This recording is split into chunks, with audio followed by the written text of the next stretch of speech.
From KPBS and PRX, this is Port of Entry, where we tell cross-border stories that connect us. Soy Alan Lilienthal, and quick heads up, a few F-bombs do make an appearance in this episode. Hey, you're at 69. There. You want a piece of chocolate too? Mm-hmm. All right, that's good. Good night. So this is Erin and her son Kyle, and Kyle has type 1 diabetes. Hey, you're high. I gotta give you a shot. Okay, thanks. Kyle's glucose level swings up and down. When he's low, he needs to eat or drink sugar immediately. And when he's high, he needs an injection of insulin. Actually, he needs insulin every time he eats. So he's injecting himself anywhere from 3 to 7 times a day. It's a constant balancing act. A delicate dance mom and son have to do every single day and night just to keep Kyle alive. I mean, people say things like, oh, but it's a controlled disease. You can control it. You know, the technology's so great now. You got this covered. Well, yeah, you're controlling it. You're basically controlling not dying every meal. As if managing diabetes wasn't stressful enough, it's even more stressful because in the US, insulin is really expensive. The average price of insulin tripled between 2002 and 2013. Insulin's necessary for someone with type 1 diabetes to survive. But the rising cost of one medication in particular is causing anger and increasing desperation among people who need it to survive. But having to pay so much money just to survive, Erin says it doesn't feel right. She says she just can't stomach forking over all that cash to Big Pharma. It's so maddening. I'm so furious about it. My kid needs this to live. It's just wrong. It's just so wrong.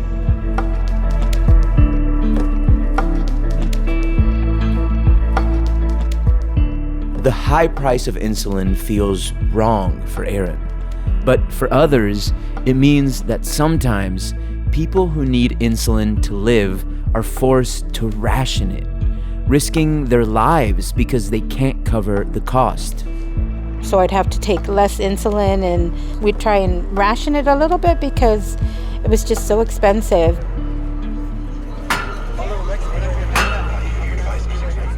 But here's where the US-Mexico border swoops in to the rescue. Because just across the wall in Tijuana are farmacias stocked with more affordable drugs. Can I just jump up and down? It was $4 a box for needles. That's insane. Today in Port of Entry, we're continuing our series on medical tourism at the border with a story about 2 women and their journeys to find more affordable insulin.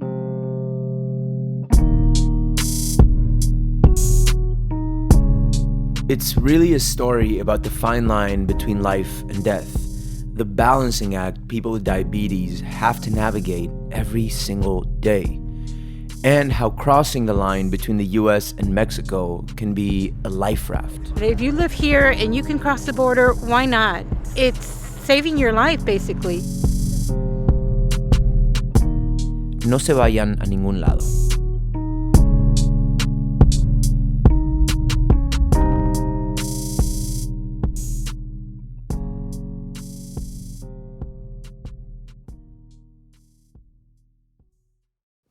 Now on The Finest. In San Diego and beyond, Our Lady of Guadalupe has morphed in meaning and form over the past 500 years.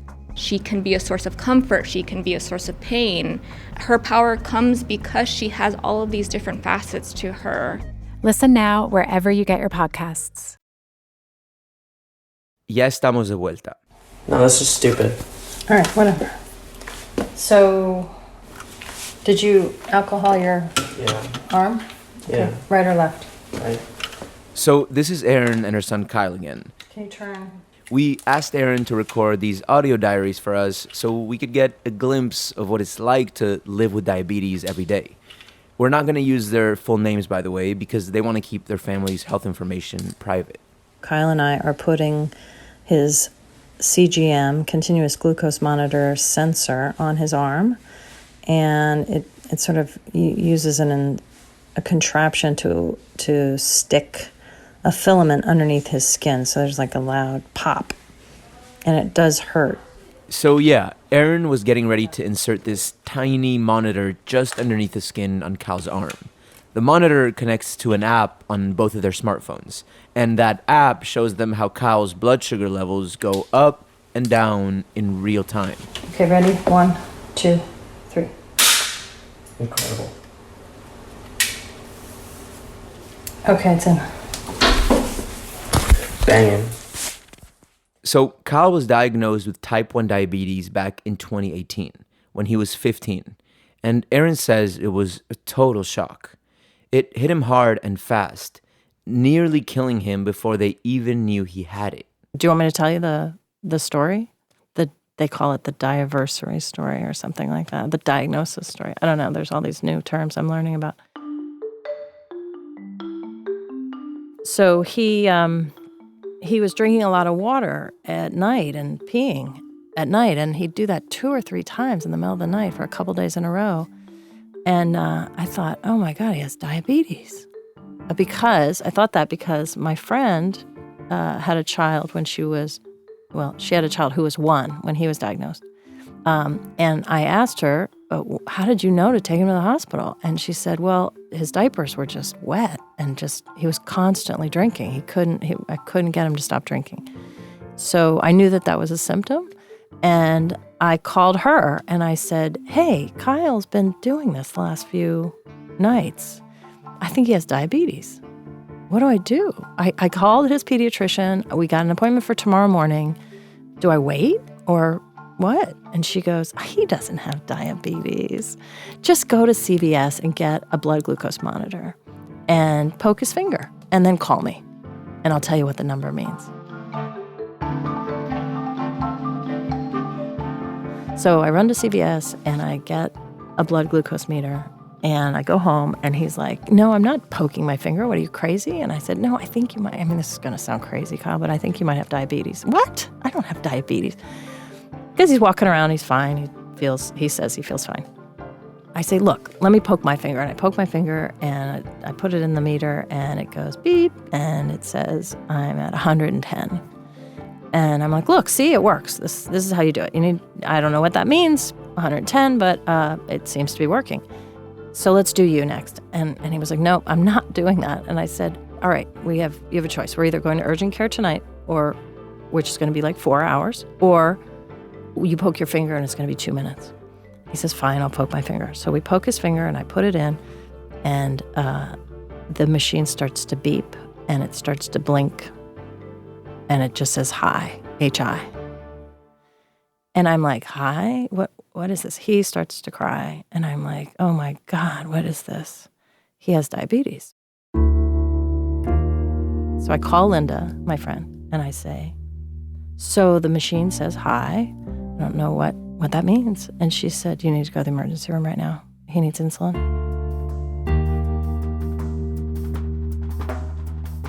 Erin and her son got in her car and she drove over 80 miles an hour to an emergency room. When she told the people at the front desk the issue, they rushed Kyle right back instead of making him wait. It turns out Kyle was likely just moments away from diabetic ketoacidosis, a life-threatening condition when your body isn't producing enough insulin and your blood becomes acidic.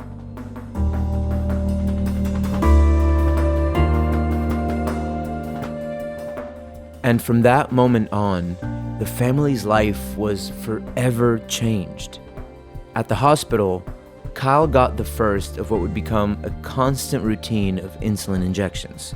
And that's when Erin and her family first learned about the delicate balancing act that is managing diabetes. This insulin it's life-saving, but it can also kill you, because if you give too much, if, for example, you think you're going to eat 50 carbs and you give your 5 units of insulin, and it turns out that whatever you ate only had 10 carbs in it, then you've given yourself 4 units too much, and you're going to sink, and you could actually die.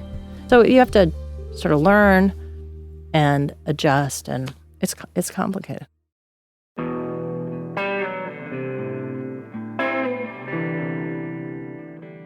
So in an ongoing effort to not die, throughout the day, both Aaron and Kyle are looking at their phones, at that app connected to that tiny monitor inserted in his arm.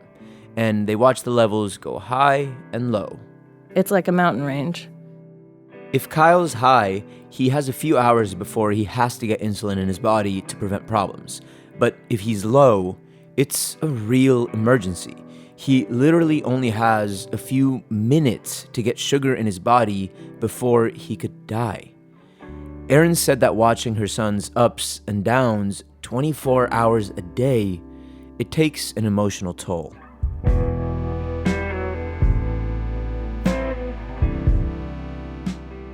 It is a lot of worry, anxiety, but not fear. Not fear, because Erin can get the insulin Kyle needs. She makes pretty good money, so they would never ration it. She doesn't have to fear for his life the way other diabetics might. But like everyone else with type 1 diabetes, Kyle needs a lot of insulin. About 3 to 4 pens of short-acting insulin and 3 pens of long-acting insulin every month. Insurance helps a little, but it doesn't cover all the cost of the drug, plus the needles and all the other supplies he needs. Erin could afford the over $2,000 a month she was having to pay out of pocket, but she was just done. She says it felt gross and just too unjust to let powerful pharmaceutical companies profit off her son's disease. I feel very privileged to be in that position, but nobody should. Insulin, it should be a right. Nobody should be needing to take out a loan to have a drug that keeps them alive. Erin turned her anger and frustration into action. She started doing online research, and eventually, the answer to her insulin problem came in the form of a video about getting insulin in Tijuana. So me and my producers, Kinsey Moreland and Emily Jankowski, we met up with Erin back in January 2020, a few months before the pandemic hit us. Good, how are you? The 4 of us started out at a cafe in an outlet mall in the US, at the Las Americas shopping center that butts right up against the border fence with Mexico. The pharmacy I found, I watched a Vice episode, and they went there. So yeah, that Vice video, it made it seem super simple.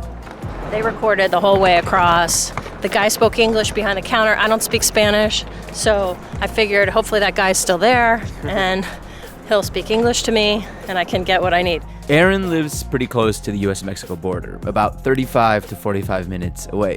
So she decided to go for it, and she invited our little podcast crew along for the ride.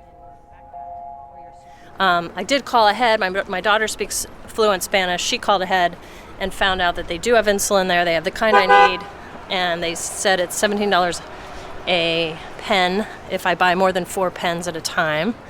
And 4 pens would get us through 2 months. So I'm going to try and buy 6 pens for 3 months.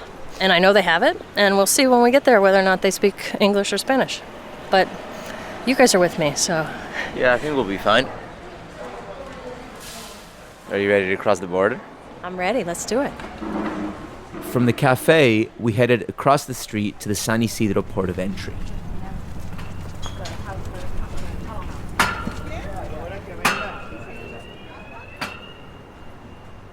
We just went through the border. It was exciting. Had to fill out some paperwork and put our bags on a conveyor belt. I guess they x-rayed them to make sure we wouldn't bring drugs into Mexico or something. Not sure what they were. Maybe guns. They don't want guns here. And everybody was super nice. And that was a breeze. And there's no reason to be afraid, really. Way easier than going into America. Oh my gosh. It took 30 seconds. Okay, it took 2 minutes. Okay, so we're going to a place called Pay Pharma. It's right near that. It says Yeah, it's where the Mexico. plaza is. Once we got through the pedestrian crossing at the San Isidro port of entry, we all started looking at our phones, using our map apps to try to figure out how to get to that specific pharmacy that Aaron heard about in the Vice video. It's a big sense of Farmacias pay. Do I need to change my money? Do you think I need to change my money? I just pay. Well, 90% of places you want to take US, yeah. Okay. And it's 18 to 1? Looks like. 0.34. Okay. Okay. Oh, he wants us to come in there. Good Mexican food. Family place. Tequila. Margarita.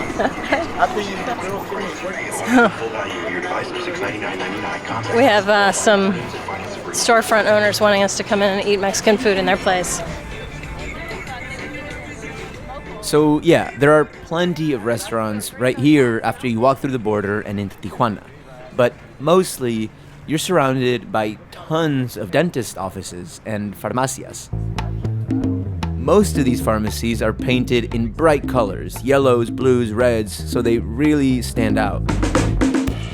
Some also play super loud music from huge speakers set right in front of their entrances. They're hoping to attract the folks like us who've just walked through the border and don't know exactly where they're going yet, trying to convince them to choose their pharmacy instead of the one next door.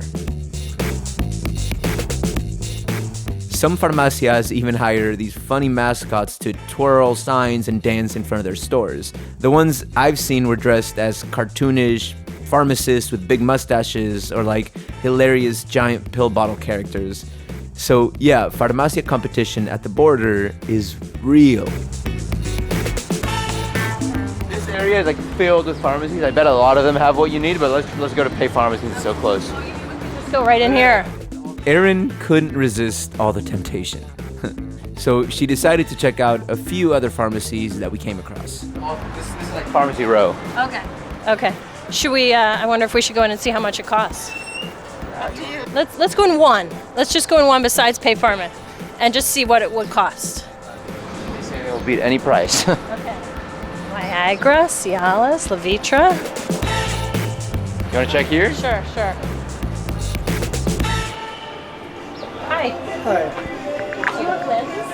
Lentis. Lantus insulin? Insulina? Uh-huh. How much is it for a pen? I'll pull out what I have. Let's see if I can find my sample. Okay, let me get it. Okay. Now, if he gets it, he shouldn't get it because it's refrigerated. So if he's just going to get it and pull it out to show me. Well, at least he's getting it instead of pulling it off the shelf behind you. I guess, yeah, I would never buy it, right? You could tell when Oh, you he touch just, it, no? yeah, I'll be able to tell if it's cold. How much is it? Okay. It's $24.60 for one pen. Okay. Or it's $99.95 for three. For 3 pens. Okay, so $33 for 3 and $24 for 1. That doesn't make sense. Okay, you can put it back in the refrigerator. Thank you. Have a good day. It was refrigerated? Yes. So more expensive. So it was more expensive to buy a 3-pack, which makes no sense. That makes no sense whatsoever. And in the United States, they're sold in 5-packs. So it is a little bit different, but it did look the same. It had the same manufacturer name on it. And it was the same kind of flex pen that people use for multiple daily injections. I'm not at all worried that it's counterfeit. It was refrigerated. Maybe that's just the close to the border tax. Oh, yeah. You think, If we Alan? go further deeper. Maybe it just went up in price.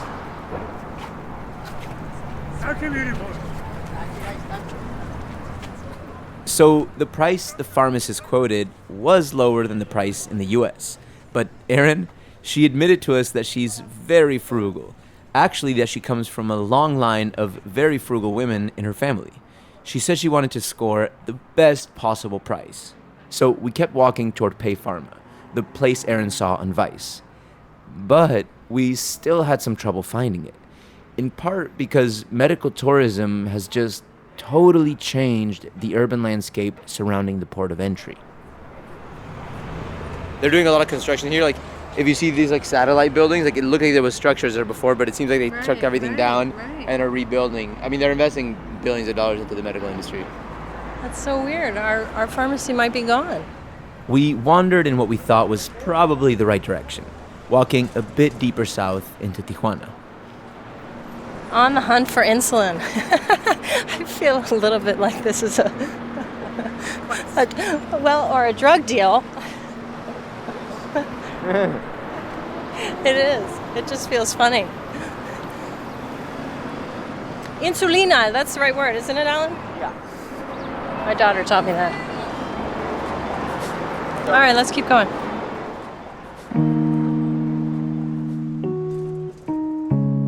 Okay, we'll come back to our insulin drug deal again, I promise. But first, we're gonna talk to Liz. She's a 53-year-old grandma with type 2 diabetes who's had to ration her insulin in the past.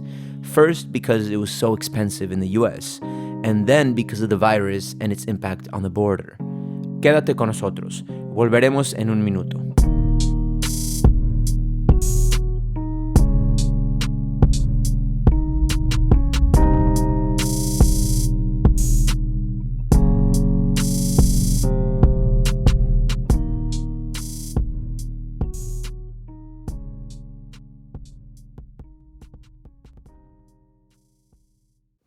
Now on The Finest. In San Diego and beyond, Our Lady of Guadalupe has morphed in meaning and form over the past 500 years.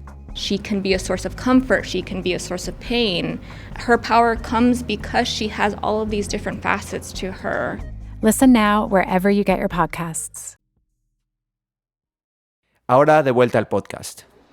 My name is Elizabeth Salcido. Anything you need to know, just ask. So Liz Salcido lives about 10 minutes north of the US-Mexico border in Chula Vista. My producer Kinsey and I met up with her at a cafe there a few weeks ago. And Chula Vista, man, this is such a cool town. This is Oh, such yeah. a cool street. It's getting there. Yeah. All these nice new restaurants popping up everywhere. Liz has type 2 diabetes. And at first, she just needed a pill to manage it. But the disease progressed, and eventually she had to start relying on insulin, just like Kyle. And she says it's been tough. She's had a hard time keeping up with all the costs. You know, we were living paycheck to paycheck, and it was there were months, not every month, but there were months where things were a little bit difficult to get the insulin. We had to make a choice, pay this bill or buy the insulin. So I've struggled in the last few years because of the high cost of health insurance, that sometimes I'm without insurance, and so I don't have my medications. Not having medications, though, that's super dangerous when it comes to diabetes. People have died from rationing insulin, or they suffer serious long-term complications like kidney failure or blindness. Rationing to save money is really just not a safe option. Liz could have died. Luckily, though, Liz's parents are from Tijuana. And Liz actually lived in Tijuana herself for a few years in her late teens and early 20s. So eventually, she realized what was right in front of her the whole time: Mexico. I just started crossing the border and getting it there. We were living paycheck to paycheck, and it was a little bit harder, and so we were crossing anyway, so I figured, why not? Why not try this, and why not see how much it costs, you know? So just walked into the pharmacy, asked, and I was like, bet, give me 4 of them, you know? Yeah, you know, and so I was able to have that extra and still occasionally get my insulin here. And then, you know, I didn't have to ration. I didn't have to worry about it. I had an extra little stock there, you know, in case anything happened. I had an extra vial there that I bought in Tijuana. And if at that moment I couldn't afford it, or, you know, it was a choice between this or that, I had that extra vial there. So it was very important to me to go even when I did have enough money to pay the copays. At the same time, I was still paying less in Mexico for the insulin than the price that I was getting for it here, paying my copay. So problem solved, right? Thanks to Tijuana, Liz could finally afford the insulin she needed. But then the pandemic hit. The United States and Mexico have agreed to restrict non-essential travel across our shared border. Both our countries know the importance of working together. Suddenly, crossing the border became just too risky for Liz. Starting in March of 2020, people were told not to cross the US-Mexico border unless they absolutely had to. And even though Liz had a really good argument for why she needed to keep on crossing, she says she didn't want to expose herself to the virus by crossing the border and being around crowds, especially because people with diabetes like her are considered high risk when it comes to the virus. So Liz had to start rationing her insulin again. I did ration a little bit, so, I would just mostly take the afternoon doses and not take anything in the morning, just try not to eat anything that had any kind of sweetness in it or any carbs that could turn into sugar. So, a lot of cinnamon tea and natural things that lower your glucose level. And that's how I got through it. We'll come back to Liz a little later. But first, I want to drop back in on our insulin trip with Erin. That was in the video. That's how I knew where we were going. Eventually, we found the pharmacy Erin was looking for. It was actually sort of hidden in the shadow of one of the huge new medical centers being built at the border. And you can hear it in the tape. The unrelenting drone of construction was everywhere around us. Yep. Okay, this looks right. We're revisiting the steps of Vice reporting. Erin recognized the pharmacist. Hi there. I need some Lantus. Yes. Lantus pens. How many do you need? I know if I buy in bulk, it's a cheaper price. The pharmacist is a Mexican-American man who told us he's lived on both sides of the border, hence his perfect English. They have the single or the 5-pack? A 5-pack. Quiero uno. Just the one 5-pack? Yeah, just one 5-pack. That'd be fine. That's 2.5 months. His name is Rodrigo Romero, and he says Erin's not the only one who saw the Vice video and then searched him out in Tijuana. We actually had quite a few, got a few phone calls and stuff after that. Just a handful, really. Just a handful. Well, we had quite a few people saying like, oh, we saw you, and then I had phone calls from labs and stuff that do like, oh, we do research with diabetics and stuff. In San Diego, stuff like, oh, would you mind if we send patients and stuff and refer them down there? I'm like, send whoever you want. Yeah, absolutely. So Rodrigo had to call over to another Pay Pharma location to get more insulin. While we waited, he told us more about the medical tourism industry in Tijuana. He said the reason insulin is so much cheaper in Mexico isn't because it's a different, cheaper or crappier product. Yeah, it's the same pen. It's patented. It comes from the same labs. All of that. It's just the different. Why is it so much cheaper? The government negotiates prices here, And you have a better negotiating government. because the government doesn't negotiate them over there. Over there in the U.S., it's privatized. They let the pharmaceuticals set their prices and go straight to the companies, and then they set their prices on what they want to sell it to, and you're kind of just stuck there. And here, it's negotiated down by the government, and after that, that's the price. You can't mess with, once we get it, we can't mess with it. We can give it a discount maybe, but we can't bump it up. Yeah.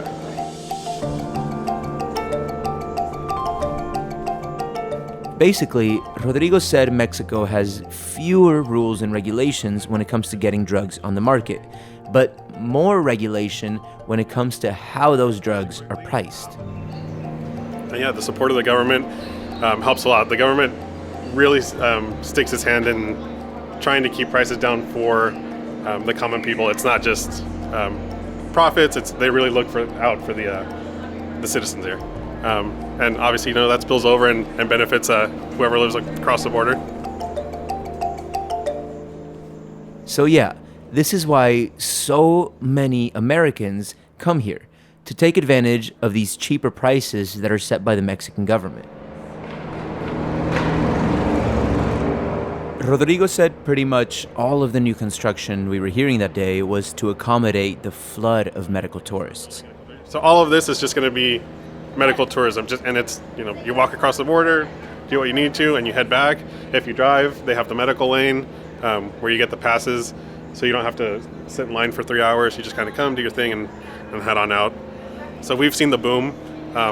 Everything that's happening here is very recent in the past few years. It's just, all of a sudden it built up enough. There was enough demand, there was enough profit where they could finally invest and do something to make it world class. So, yeah, we're kind of going through it all right now. Rodrigo told us that insulin is by far the most in-demand medication his U.S. clients are buying. A lot of stuff that I'm surprised. You would think most of the people are just like, they're coming from San Diego and stuff. I've had people tell me like, yeah, no, we came from Florida. I was like, Florida? They're like, yeah, it's cheaper for us to do the flight, the hotel, and all that stuff, come get our treatment, fly back, than it is to just go see our doctor there in our hometown. I was just like, that one really blew my mind. I'm like, that's not a cheap flight. And then hotels in San Diego aren't cheap either. Yeah. Especially if you're going to be here. So just how cheap was the insulin Erin was about to buy from Rodrigo? At first, he quoted her $12 a vial, which was ridiculously affordable. That's exciting. It's only $12. It's unbelievable. $12 fucking dollars. Yeah. $12 compared to $110 in the U.S. It's 10%. Where's the 90% going? Who's taking the 90%? But then when Rodrigo went to ring up the insulin, the price shot up big time to $20 a vial, which is almost double. Erin was not stoked about the sudden price change. I'm feeling a little duped here. I know. Rodrigo explained what happened. He said small price fluctuations throughout the year are normal. Usually the pattern is twice a year you see a little bit of a bump. Sometimes it drops, which is weird, but that's the way it goes. Rodrigo said those bumps typically happen right at the beginning and then again in the middle of the year. So since we crossed in January of 2020, Erin got the higher price. But the price tag was still way lower than it is in the US. So Erin went ahead and bought it. So I'm getting 10 vials for $20 each. Mm-hmm. 10 vials for $20 each. It's still quite a deal. And I'm going to be pissy about. I almost got them for 12. One, two, so three. Sorry about that.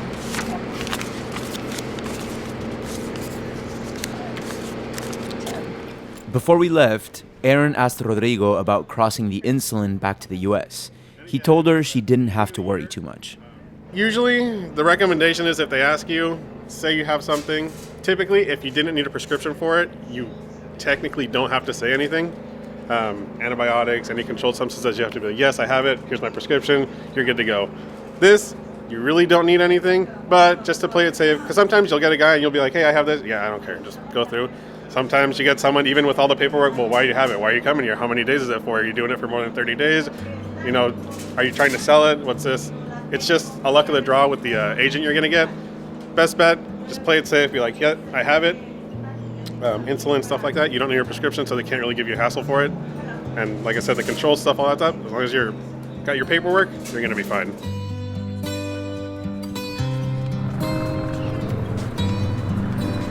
As we walked back toward the border crossing, Erin told us she felt extremely lucky that she was able to save so much money, but also conflicted. I am so happy for myself, and I am so sad for all the people that don't have this privilege, because it's just not right. It's wrong that I'm able to cross the border and get this like this.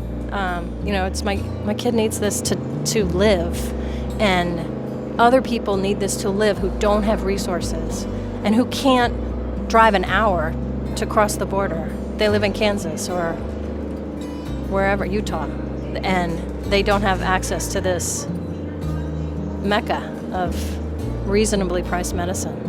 And so it's interesting that he said the government negotiates the prices. So where is our government in this? Why are they not helping us? It's so frustrating. So I feel like I have this privilege, but at the same time, it's wrong what's happening on the U.S. side. They're just screwing us.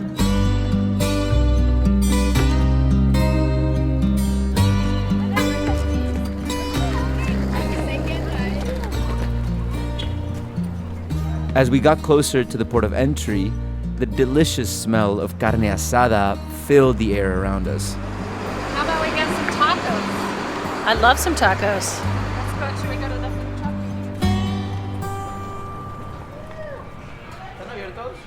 Yay! Oh my god, this is amazing. Habaneros, so just be careful. After our taco pit stop, we got in line to cross back to the U.S. Sometimes the line is longer in the morning because people are going to work. Oh, right. That's when the line is the longest. And about 45 minutes later, Made it. So what just happened? He said, "Where are you going?"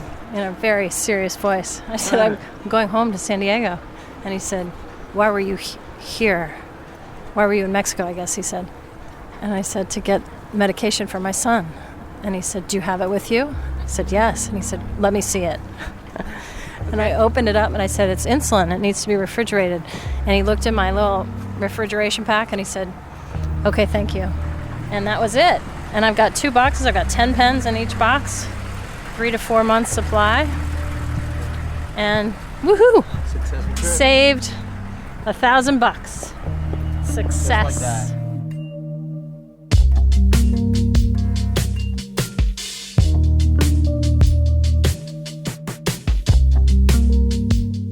Okay, so flash forward to now. Do you want me to hold it so you don't have to reach like that? Do you want me to just...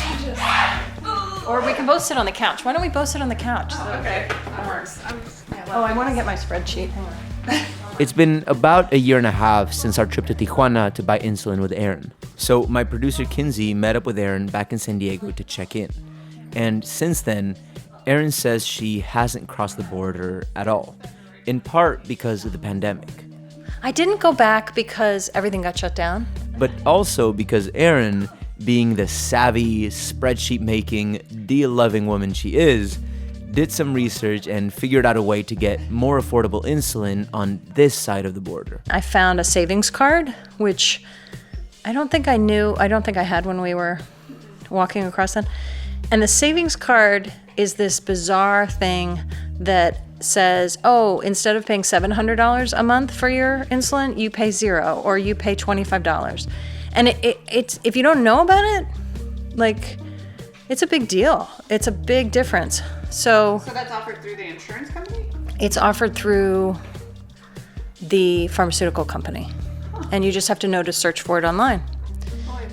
So yeah, Erin has found yet another price hack for insulin, though it doesn't come into play until after she pays out her insurance's $3,000 deductible.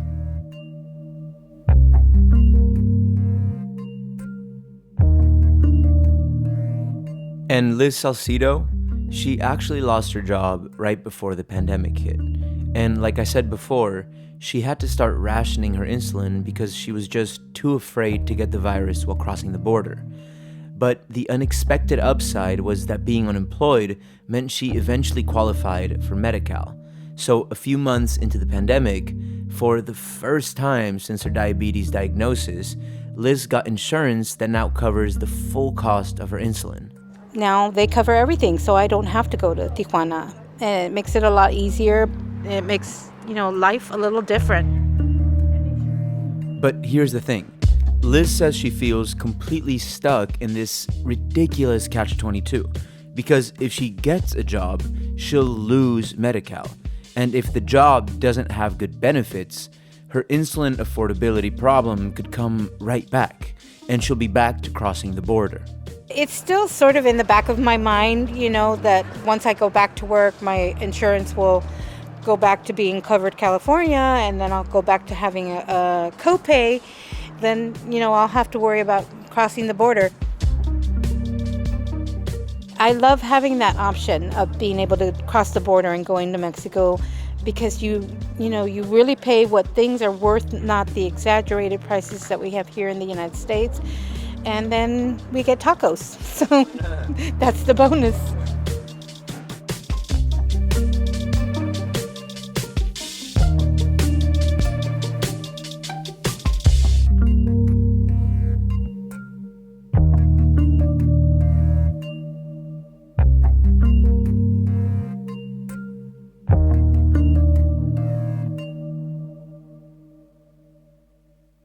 next time on the podcast. It was like, for me, it was like the light bulb ding. I was like, well, TJ is right here and we love Mexico. I was like, why don't we just think about Mexico? We continue our series on medical tourism at the border with a California couple who tries one more last-ditch effort to make a baby. So I was just like, oh my gosh, no, like I don't want to do that down there. And I was like, oh, they're probably going to steal my babies. It's about what happens when the future you envisioned is suddenly ripped out of your hands and you're willing to do anything to try to get it back.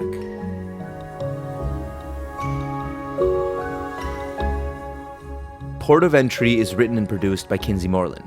Emily Jankowski is the co-producer and director of sound design. Elisa Barba edited this episode. Lisa Morissette is operations manager, and John Decker is the interim associate general manager of content. This program is made possible in part by the Corporation for Public Broadcasting, a private corporation funded by the American people. I'm Alan Lilienthal. Gracias por su atención.